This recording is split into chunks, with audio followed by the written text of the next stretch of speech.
蓝湛紧握着手中的一团温热，第一次没能依照家规准时睡着。这原本只能在梦中实现的场景，他终于实现了。只可惜，他的魏婴无知无觉。魏婴，近日我的禁闭解除了，可以出去寻你的魂魄了，你定能早日回来。魏婴，近日我多练习了一些，如今寻魂已经弹得很熟练了。魏婴，近日我多学了几道菜式，等你醒了，我做给你吃。魏婴，前几日我偷偷尝了一口天子笑，甚是甘美，难怪你喜欢。只是我好像又喝醉了，不曾记得自己干了什么。魏婴，虽然你听不见，但我还是想告诉你，我心悦你，句句真心。魏婴，你快些醒来吧，我怕我撑不下去了，我真的好想你啊。蓝忘机就那么陪着魏无羡过了好些日子，终于跟着兄长启程前往兰陵金市参加清谈盛会了。他走前还依依不舍地望了魏无羡好久，让蓝曦臣多等了足半个时辰。二人御剑而行，到达金陵台的时候倒也还早，远远的便看着一个戴着乌纱帽、眉间一点朱砂的男子迎了过来。此次兰陵金市的清谈盛会依旧是由三尊之一的敛方尊主办。蓝忘机看着金陵台上高高坐着的金光善，想起那日的魏婴在的时候，他就站在斗岩厅的正中央，冲着金光善要温氏一族的余脉。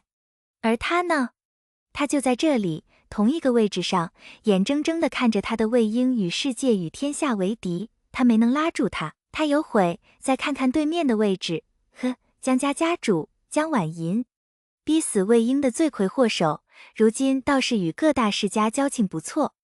蓝忘机懒得看他，也懒得应付这样心思各异的局面，向着自家兄长告了一假，便离开了前厅。顺着台阶一直往下走，想着魏婴应该也是走过这段路的，一时不察，竟撞上了什么东西。低头一看，是个2、3岁大的奶娃娃。奶娃娃被撞倒了也不哭，瞪着圆圆的大眼睛，滴溜溜地看着他。蓝忘机看着他那一身金星雪浪袍，还有那眉间的一点朱砂，心下了然。这是江姑娘同金公子的孩子，金家鼎鼎金贵的小公子金陵。哥哥，抱！金陵此时还不知道自己撞着的是雅正端方的韩光君，一个劲儿地伸着小胳膊要他抱。蓝忘机漠然地看了看他，本想绕过这小娃娃离去，却发现这小娃娃见要抱不成，死死拽住了他的一片衣角。蓝忘机挪不动腿，只好停下身来细细看向他，蹲下身来想要将那肉乎乎的小手拨开。突然，他似乎是感受到了一阵熟悉的感觉。小公子，小公子，见过韩光君。奴婢们事多杂乱，一时不察让小公子冒犯了韩光君，还请韩光君见谅。就在蓝忘机想要细细辨别那是什么感觉的时候，远处跑来了2个侍女打扮的姑娘，想来是照顾金陵的随身侍女。无妨，她同我有缘，我先陪她玩玩，你们忙去吧。蓝忘机还是第一次这般说谎，不甚熟练，却也能做得脸不红心不跳。明明他不是很喜欢这个孩子的，甚至有些讨厌，为什么就连一个孩子身上都能有魏婴的气息，而他求了这么久也求不来半分？那麻烦韩光君了，平时也不曾听说过这韩光君喜欢孩子啊。待到侍女退下，蓝忘机忙牵起小金陵的手，哄着他随自己离去。哥哥，带你去玩，走不走？则是明珠韩光君就连哄小孩子也是硬邦邦的样子，若是夷陵老祖看见了，指不定要如何嘲笑呢。哥哥，玩！听到面前的大哥哥说要带自己去玩，小金陵倒是兴奋极了，一点也不怕遇着什么危险。蓝忘机带着金陵寻了遍地都是金星雪浪的地方，放任着他一人到处跑跳玩耍，自己则掏出了忘机琴，弹起了寻魂。若他没猜错，魏婴定有一缕魂魄在金陵的身上，那感觉和他当初在乱葬岗所感受到的神识一模一样，定是魏婴的气息。果不其然，一曲寻魂完毕，蓝忘机看着一缕魂魄慢悠悠地从金陵身体里飘离开来，又飘进了他事先打开的锁灵囊中。收魂完毕，看着无知无觉依旧开心玩耍的金陵，他都觉得莫名顺眼了许多。等着金陵玩累了，他便将金陵送还给了2个侍女。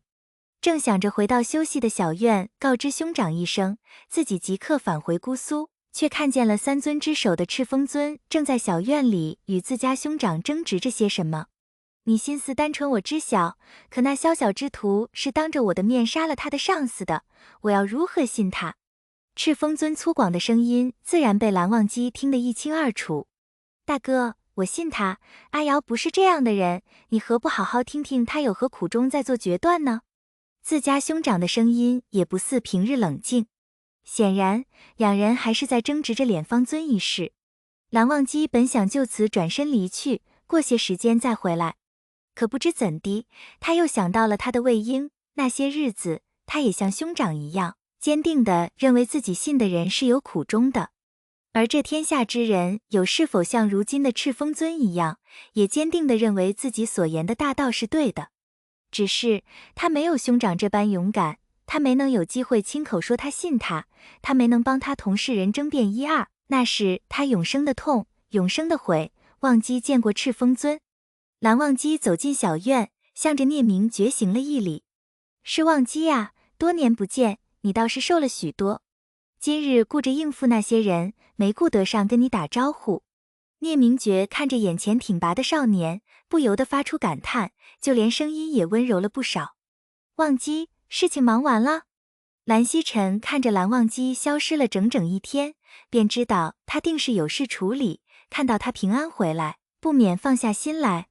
赤峰尊，忘机有一事，终日想不明白，所以想请教赤峰尊。蓝忘机并未理睬自家兄长，只是看着眼前的聂明觉，想起聂家宗主三尊之首的赤峰尊，世家之中最是刚正不阿。他眼中的魏婴，怕是也是十恶不赦之徒，不然当年也不会随着江婉淫为搅乱藏岗了。忘机不必多礼，你且说来。赤峰尊如何看待这世间怨气？怨气又是如何形成的？世间怨气自是由这人生前所遇不公所形成的，怨气并非好物，我等自当镇压。可若这怨气的主人生前并未有任何出格之处，为人秉性善良，却因遭遇不公便惨遭冤死，又何解？若是能知晓，自当帮他完成心愿；若是不能，也只能全力清除了。忘机何出此言？这不是你们应当知晓的课业吗？赤峰尊所言极是，这是大大小小世家子弟应当学会的课业。可忘机着实不明白，若这怨气生前并未害过人，死后即成怨气也并未害人，问其心愿，只答要那害死他的人偿命，何如？是啊，该当如何呢？生前没害过人，死了也没想去害人，若不是那害他的人，他怕是还好好的活着的，他想让那人偿命，何错之有？可若不镇压，有违正道啊！忘机常想，若是他作乱，便镇压；可若是镇压了，岂不是放任了害他之人继续作乱？这世间可怕的从来不是这些阴鬼怨气，可怕的是人心啊！忘机，你知地莫若兄。蓝忘机在问出第一个问题的时候，蓝曦臣便知晓他想要说什么。只是忘机为什么会帮阿瑶？他想来不愿管这些闲事的。忘机，容我回去细细想来，再同你讨论吧。聂明觉仿佛想到了些什么，叹了口气。